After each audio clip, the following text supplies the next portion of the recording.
함께 나눌 말씀은 로마서 6장 12절부터입니다.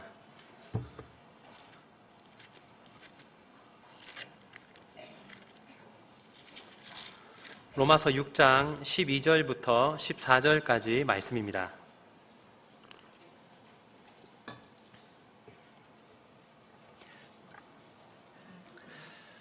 로마서 6장 12절부터 14절까지 말씀, 세 절 말씀을 함께 읽도록 하겠습니다. 그러므로 너희는 죄가 너희 죽은 몸을 지배하지 못하게 하여 몸의 사욕에 순종하지 말고, 또한 너희 지체를 불의의 무기로 죄에게 내주지 말고, 오직 너희 자신을 죽은 자 가운데서 다시 살아난 자같이 하나님께 드리며 너희 지체를 의의 무기로 하나님께 드리라. 죄가 너희를 주장하지 못하리니 이는 너희가 법 아래에 있지 아니하고 은혜 아래에 있음이라. 아멘. 구원은 크게 세 단계로 나눌 수 있습니다. 여러 번 말씀드렸는데 칭의와 성화와 영화입니다. 이 중에서 우리가 이 땅을 살아가는 동안 경험하는 구원은 무엇과 무엇입니까? 칭의와 성화입니다. 영화는 우리가 죽은 이후에 경험하게 되는 완전한 구원의 상태를 말합니다. 그러므로 우리가 살아서 경험하는 구원은 칭의와 성화입니다. 여기서 칭의는 우리의 신분에 관한 것입니다.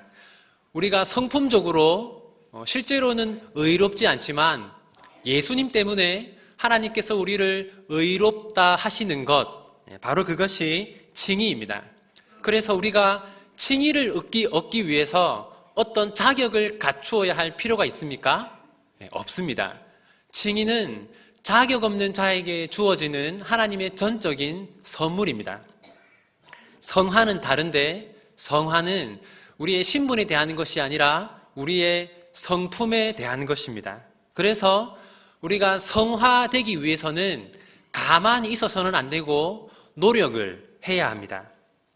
기도만 해서 되는 것이 아니라 우리의 순종과 실천이 필요합니다. 그런데 한국교회는 여기에 대해서 잘못된 가르침과 또 잘못된 생각들을 가지고 왔습니다. 칭의는 하나님의 전적인 선물임에도 불구하고 어떤 자격을 갖추어야만 칭의를 얻을 수 있다라고 가르치고 또 그렇게 믿는 사람들이 있는데, 이것은 잘못된 것입니다. 칭의는 자격 없는 자에게 주어지는 하나님의 전적인 선물입니다. 성화는 반대입니다. 성화는 우리의 노력이 필요한 것인데, 어떤 교회에서는 이 성화를 마치 기도만 하면 자연스럽게 얻을 수 있는 것처럼 그렇게 가르치는 경우가 있는데, 이건 역시 잘못된 것입니다. 특별히 오늘 본문이 성화에 대해 중요한 교훈을 보여주고 있기 때문에 이 본문과 다른 여러 구절들을 통해서 오늘은 성화에 대해서 함께 살펴보고자 합니다. 오늘 본문 12절과 13절을 보십시오. 우린 이 두 절 말씀 속에서 성화에 대한 중요한 교훈을 얻을 수 있습니다.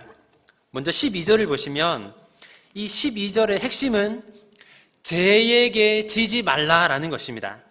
그러므로 너희는 죄가 너희 죽은 몸을 지배하지 못하게 하여, 죄에게 지배를 받지 말라라고 우리에게 명령하고 있습니다.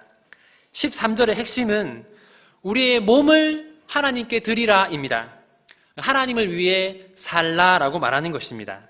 또한 너희 지체를 불의의 무기로 죄에게 내주지 말고 오직 너희 자신을 죽은 자 가운데서 다시 살려난 자같이 하나님께 드리며, 12절은 죄에게 지지 말라라고 명령하고 13절에서는 너희들의 몸을 하나님께 드리라라고 명령하고 있습니다.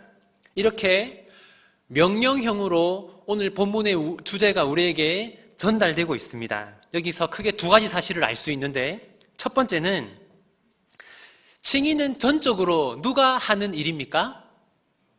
칭의는 전적으로 하나님이 하시는 일이지만 성화는 하나님께서 우리에게 행동을 명령하시는 우리의 책임이다라는 것입니다. 두 번째는 칭의는 한순간에 일어나는 사건입니다. 예를 들어서 우리가 칭의를 통해 하나님의 자녀로 신분이 변화되지 않았습니까? 그런데 이 자리에 함께한 성도님들 중에 나는 30%만 하나님의 자녀다 라든지 나는 50%만 하나님의 자녀라든지 그런 성도가 있을 수 있습니까? 그렇지 않습니다. 칭의는 한순간에 일어나는 것이고 우리의 신분의 변화는 하나님 앞에서 한순간에 일어나는 것입니다. 그런데 성화는 그렇지 않습니다. 우리 가운데 나는 100% 성화를 이루었다라고 말할 수 있는 사람은 아무도 없습니다.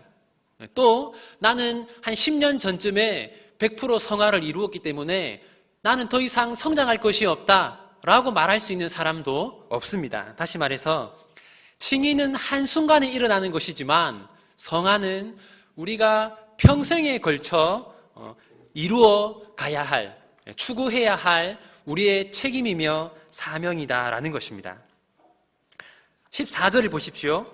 14절을 보시면 이렇게 말합니다. 제가 너희를 주장하지 못하리니. 이것은 우리가 전혀 죄를 짓지 않는다 그런 뜻일까요? 그렇지 않습니다. 이것은 우리가 전혀 죄를 짓지 않는다라는 것이 아니라 죄가 우리의 신분을 바꿀 수 없다라고 말하는 것입니다. 제가 너희를 주장하지 못한다는 것은 죄가 우리의 신분, 우리의 특히 칭의적인 측면에서 우리의 신분을 바꿀 수 없다고 말하는 것입니다. 이처럼 죄가 우리의 신분에는 영향을 줄 수 없지만 어디에는 영향을 줄 수 있습니까? 우리의 성품에는 영향을 줄 수 있습니다. 그래서 우리가 칭의를 위해서 노력할 필요가 있습니까? 여러분, 이상하게 들리실 수도 있는데 우리가 칭의를 위해서는 노력할 필요가 없습니다. 칭의는 하나님께서 전적으로 주시는 선물입니다. 하지만 무엇을 위해서는 노력해야 합니까? 성화를 위해서는 노력을 해야 합니다. 그렇다면 어떤 마음가짐으로 성화를 추구해야 합니까? 찾아보겠습니다. 빌립보서 2장 12절입니다.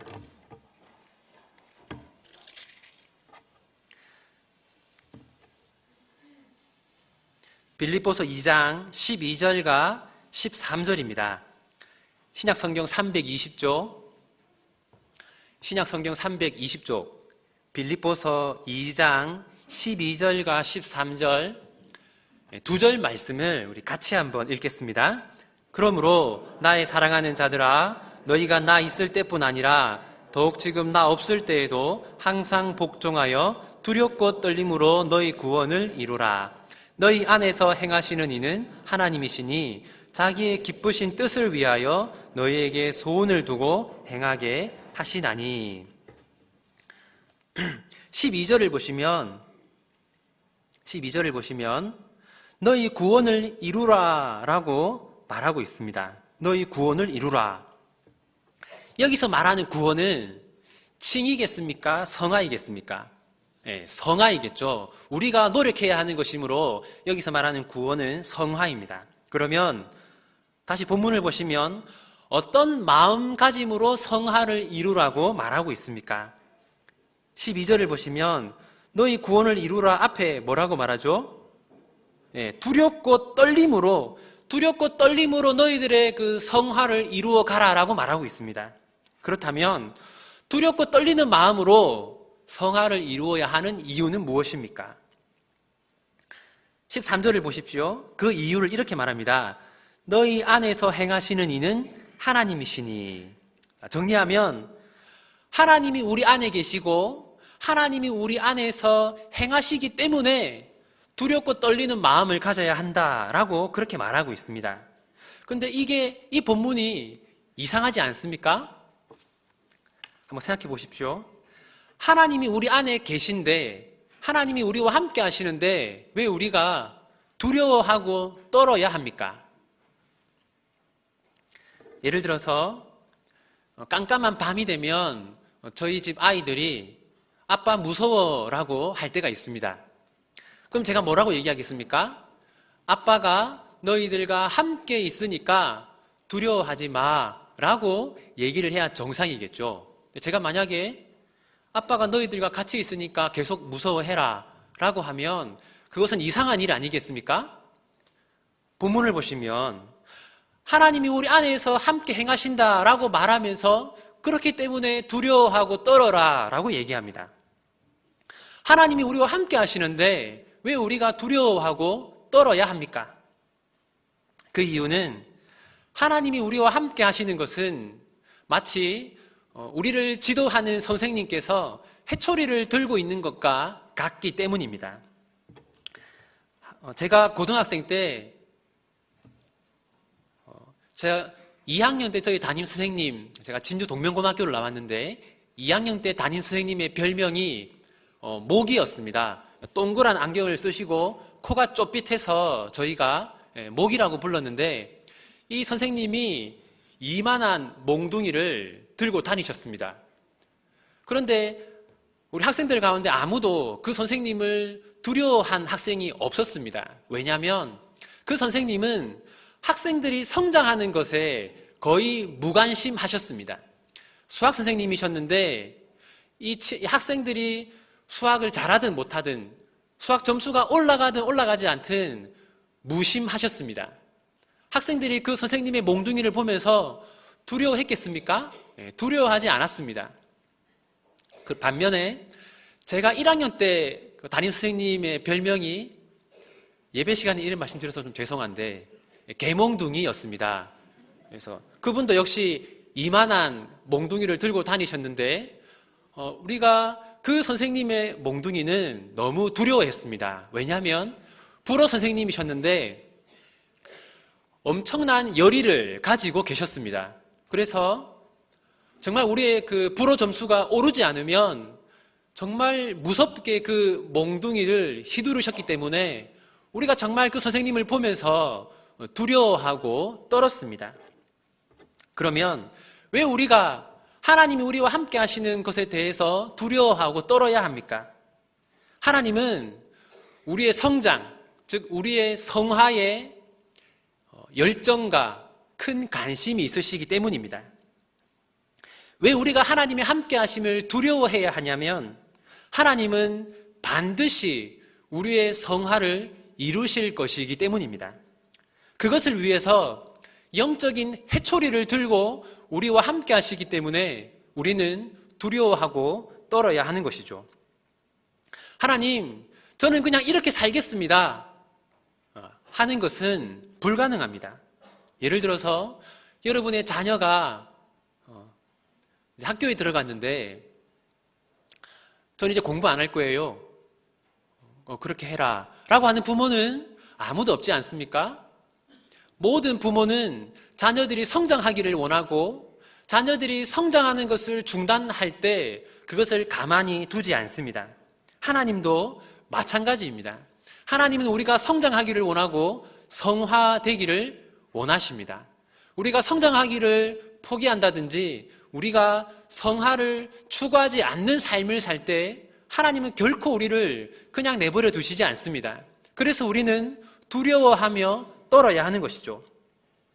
여기서 우리가 생각해야 하는 중요한 점은 칭이라는 것은 완성된 상태로 우리에게 주어집니다.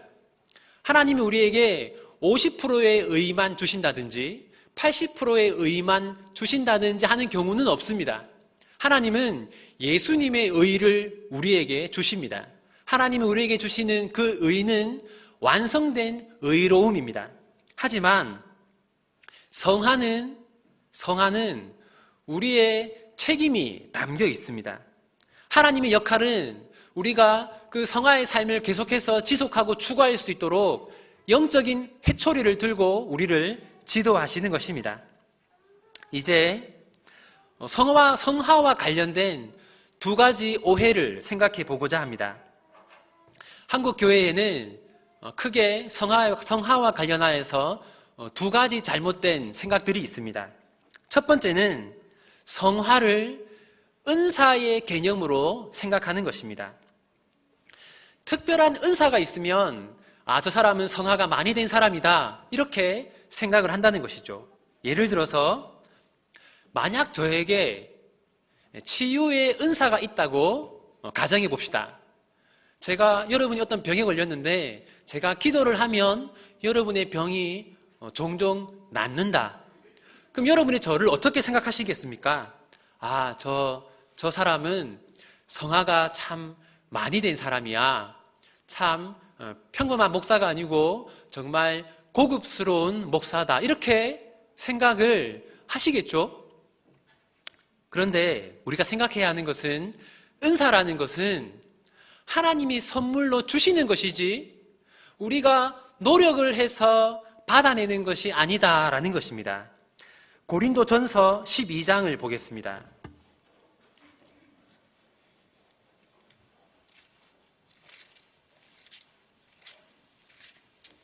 12장 11절입니다. 신약성경 278쪽입니다.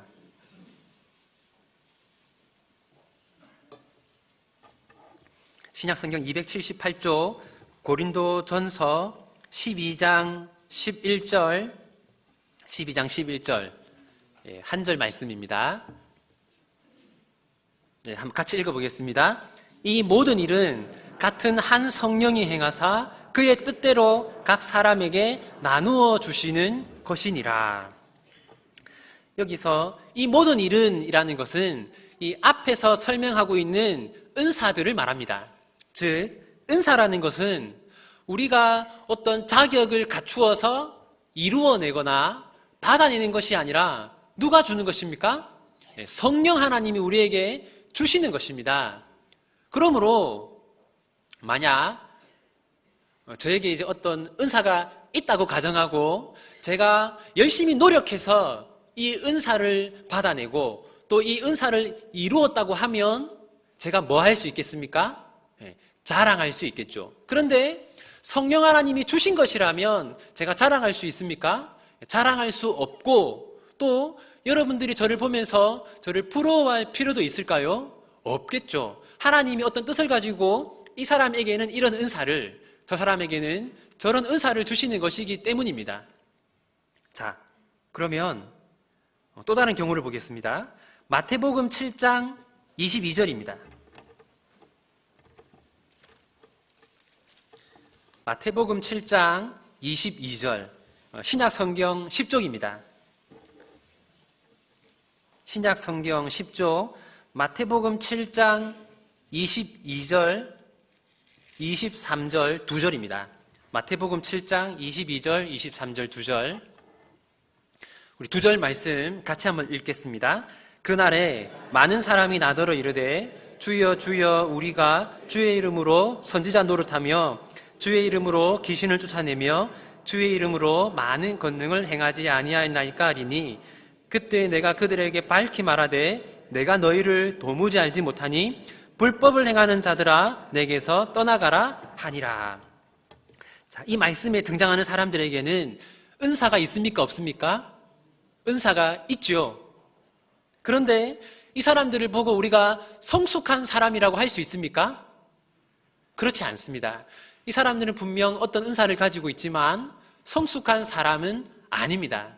무슨 말이냐면 어떤 은사를 가지고 있느냐 없느냐 하는 것이 그 사람의 성숙함을 판단하는 기준이 될 수 없다는 것입니다. 저 사람에게 어떤 특별한 은사가 있으면 성화가 많이 된 사람이고 어떤 은사가 없으면 성화가 덜 된 사람이고 여러분이 그렇게 생각해서는 안 된다는 것입니다. 그러면 우리가 무엇을 가지고 성화를 생각할 수 있습니까? 마태복음 25장을 보겠습니다. 마태복음 25장입니다. 마태복음 25장 37절입니다.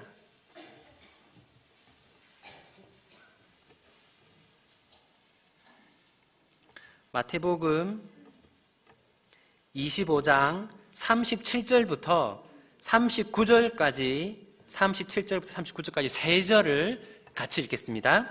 이에 의인들이 대답하여 이르되 주여 우리가 어느 때에 주께서 줄이신 것을 보고 음식을 대접하였으며 목마르신 것을 보고 마시게 하였나이까? 어느 때에 나그네 되신 것을 보고 영접하였으며 헐벗으신 것을 보고 옷 입혔나이까? 어느 때에 병드신 것이나 옥에 갇히신 것을 보고 가서 배웠나이까? 하리니. 자, 37절을 보시면 이에 의인들이 대답하여 이르되, 여기서 이 의인이라는 평가는 누가 한 것입니까? 하나님이 한 것입니다. 예수님이 재림하셔서 의로운 자들과 악한 자를 나누는 그 본문입니다. 하나님께서 너희들은 의로운 자들이다 라고 이렇게 나누었습니다. 그런데 하나님께서 너희는 의로운 자들이다 라고 하니까 그 의로운 자라는 평가를 받고 있는 사람들이 하나님께 뭐라고 말합니까? 37절에서 한번 표시하십시오. 우리가 어느 때에, 또 38절에서도 어느 때에, 39절에서도 어느 때에 표시하십시오. 자, 하나님께서 너희들은 의로운 자들이다 라고 구분하시니까 이 사람들이 뭐라고 말합니까? 우리가 언제 의로운 일을 했습니까? 라고 되묻고 있습니다. 왜 이 사람들은 하나님께서 너희들은 의인이다 라고 말하고 계심에도 불구하고 자기들이 언제 의로운 일을 했는지 기억하지 못할까요? 왜 모르겠습니까? 여러분 혹시 한 달 전 아침을 11월 15일 아침을 무엇을 먹었는지 기억하는 분이 계십니까? 없으시죠? 우리가 하루 세끼 아침, 점심, 저녁 식사를 하는 것은 평범한 일이고 일상적인 일입니다. 우리가 일상적으로 늘 하는 일은 기억을 잘 못합니다. 반면에 여러분 결혼한 날 저녁에 기억 안 나십니까? 혹시 결혼한 날 저녁에 뭘 드셨는지 혹시 기억하는 분 계십니까? 전에 어떤 권사님은 한 60년 전 일인데도 내가 결혼식 날 이런 일이 있었다라고 기억하시면서 다 얘기를 하시더라고요. 저는 제가 결혼한 날에 그 빕스라는 식당 가서 스테이크를 먹었습니다. 생생하게 기억이 납니다. 왜 제가 그것을 기억할까요? 그것은 특별한 일이었기 때문입니다. 여러분, 왜 이 본문에 나오는 의로운 자들이 자신들이 언제 선행을 베풀었는지 기억하지 못할까요? 이들에게 있어서 선행이라는 것은 특별한 행사가 아니라 일상의 삶이었기 때문입니다.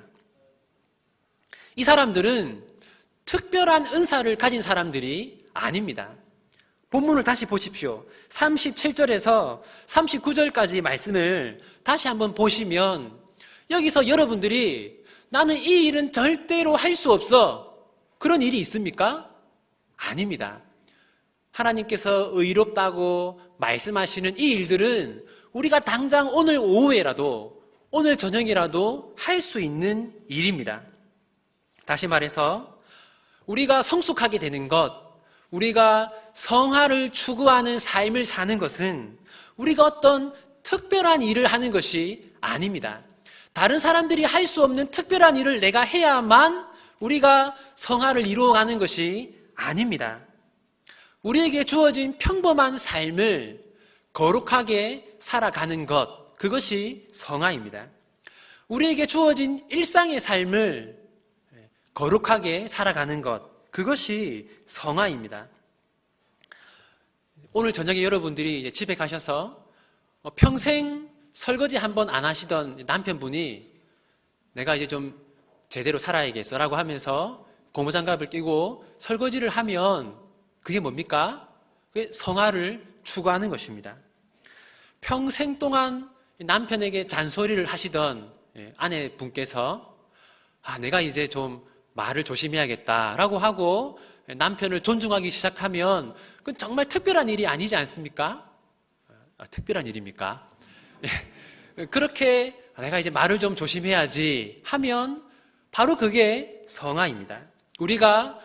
내가 성화를 이루기 위해서 아마존으로 가야겠어, 아프리카로 가야겠어, 그렇게 하지 않아도 가정과 직장과 교회에서 우리가 할 수 있는 일들을 또 마땅히 해야 하는 일들을 더 성실하게, 더 정직하게, 더 거룩하게 행하면 바로 그것이 성화입니다.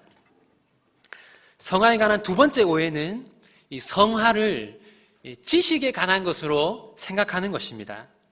혹시 여러분 우리 목사님들 교역자실에 혹시 들어와 보신 적 있습니까? 오시면 우리를 압도하는 듯한 책들이 수천 권이 있습니다. 그 중에서 두께가 이만한 책도 있는데 제가 이만한 책을 들고 이렇게 다니면 여러분들이 저를 어떻게 생각할 가능성이 있겠습니까? 역시 평범하지 않은 사람이다. 나와는 다르다. 이렇게 생각할 가능성이 있지만 그것은 그렇지 않습니다. 성화는 지식에 관한 것이 아닙니다. 남들이 잘 보지 못하는 두꺼운 책을 본다든지 남들이 어려워하는 신학책을 본다든지 그런 것이 우리의 성화를 증명하는 것은 아닙니다. 물론 성화를 추구하기 위해서 지식이 있어야 하는 것은 분명한 사실입니다. 예를 들어서 십계명을 아는 것은 정말 중요합니다. 십계명을 지키며 사는 게 거룩하게 사는 것이고 십계명을 더 잘 지키기 위해 노력하는 것이 성화를 추구하는 것입니다. 하지만 지식만 가지고 성화를 이룰 수는 없습니다. 예를 들어서 여러분들의 자녀가 이제 공부를 한다고 방에 들어갔습니다. 여러분이 이제 너무 흡족한 마음으로 어떤 공부를 하고 있나 하고 지켜보니까 수학책을 보고 있었습니다. 그런데 30분이고 1시간이고 수학책을 눈으로만 계속 보고 있으면 여러분이 뭐라고 하시겠습니까? 이 녀석아, 무슨 수학책을 눈으로 푸냐? 손으로 풀어야지 라고 얘기를 하시겠죠, 그죠? 우리가 성화에 관해서 책만 보고 공부만 하고 있으면 하나님이 뭐라고 하시겠습니까? 무슨 성화를 책으로만 공부하냐?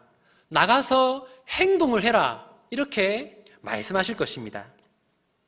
또 다른 예로 집을 짓는 것에 관한 책이 서점에 가면 많이 있습니다.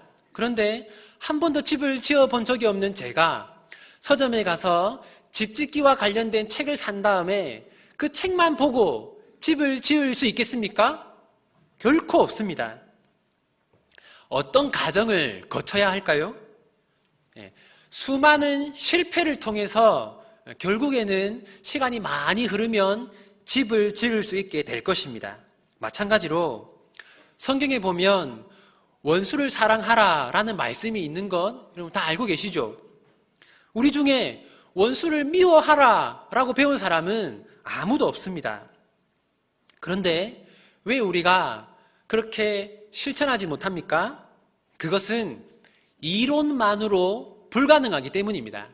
뭐가 필요합니까? 원수 같은 사람을 사랑하기 위해서 노력하고 그 과정 속에서 실패하는 것을 통해서 결국에는 처음에는 얼굴도 보기 싫었는데 시간이 지나면 이제 얼굴은 좀 볼 수 있게 되고 정말 말도 섞기 싫었는데 시간이 지나면 말도 나눌 수 있게 되고 또 시간이 지나면 그 사람을 위해서 기도도 할 수 있게 되고 시간이 지나면 진심으로 그 사람을 사랑할 수 있게 되는 것입니다. 원수를 사랑하기 위해서는 원수가 있는 곳으로 가야 합니다. 가지 않고 생각만 하고 있으면 책만 보고 있으면 성화를 이룰 수 없습니다. 성경을 보면 우리에게 섬기는 사람이 되어야 한다라고 늘 그렇게 말하고 있는 것 다 아실 것입니다. 그런데 섬김이라는 것을 우리가 책만 보고 배울 수 있겠습니까?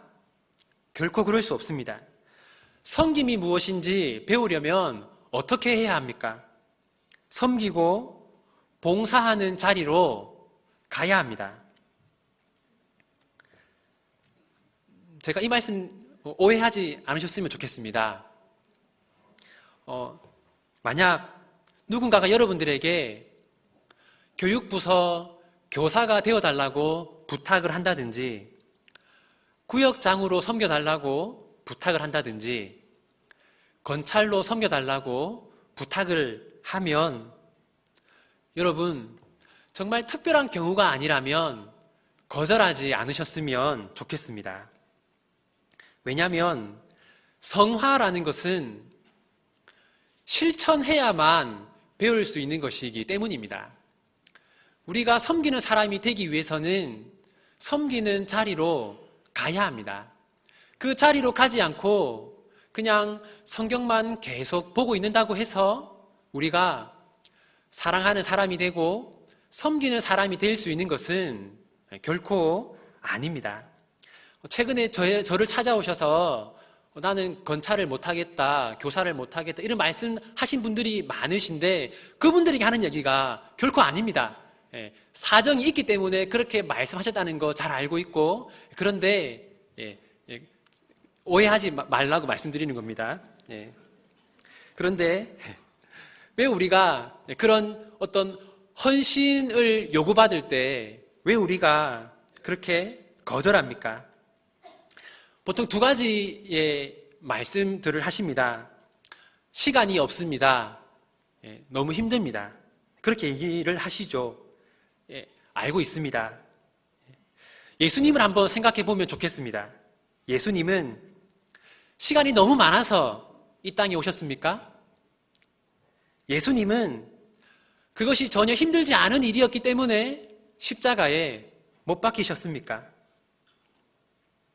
어쩌면 우리에게 시간이 없거나 힘들어서가 아니라 희생하려는 마음이 없기 때문에 우리가 지금 이렇게 살고 있는 것은 아닌지 스스로를 돌아보았으면 좋겠습니다.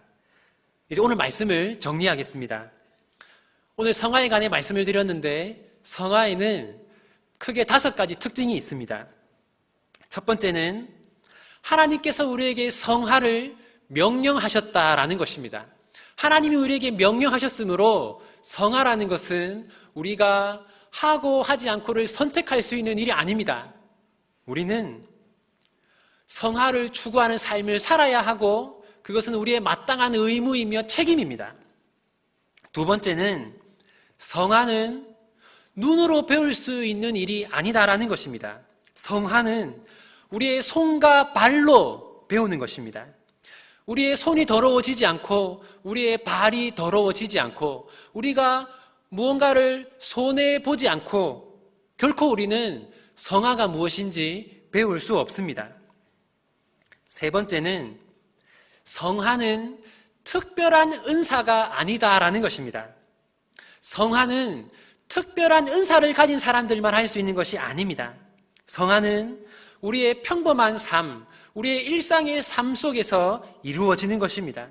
우리는 이 시간 이후부터 곧바로 성화를 추구하는 삶을 살 수 있습니다. 네 번째는 성화라는 것은 한두 번 하고 마는 특별한 행사가 아니다라는 것입니다. 성화는 우리가 평생 동안 매일매일 추구해야 하는 것입니다. 마지막 5번째는 그럼에도 불구하고 성화는 하나님의 은혜다라는 것입니다. 하나님은 영적인 해초리를 들고 우리 안에 계신데 그저 우리를 때리려고 안에 계신 것이 아닙니다.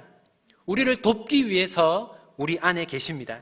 그래서 기도만으로 성화를 이룰 수는 없지만 기도하지 않고 성화를 이룰 수는 없습니다. 이 사실을 기억하며 날마다 더 거룩해지는 이 자리에 함께하는 모든 성도님들 다 되시기를 바랍니다.